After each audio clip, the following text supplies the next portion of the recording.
যে সকল কলা চাষি ভাইরা আছেন তাদের জন্য একটু নিয়ে আসলাম যে এই যে আপনার কলা বাগান, আদর্শ একটি কলা বাগান। এই বাগানে কিন্তু আপনাকে জিঙ্ক, বোরন, পটাশ এবং দানাদার বিষ সময় মতো দিতে হবে এবং আপনার বাগানকে কিন্তু সময় মতো পরিচর্যা করতে হবে।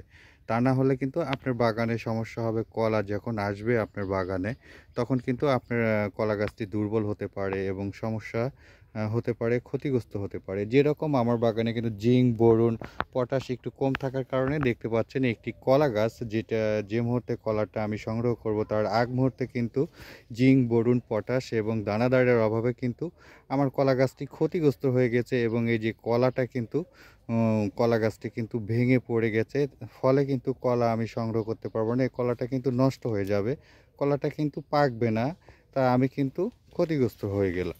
তাই যারা কলা চাষি ভাইরা আছেন তারা কিন্তু অবশ্যই আপনার বাগানে কলা আসার আগ মুহূর্তে আপনার গাছটি দেখে কিন্তু জিঙ্ক, বোরন এবং দানাদার বীজটি কিন্তু সময় মতো আপনার বাগানে প্রয়োগ করতে হবে এবং বাগানটাকে কিন্তু পরিচর্যা করতে হবে।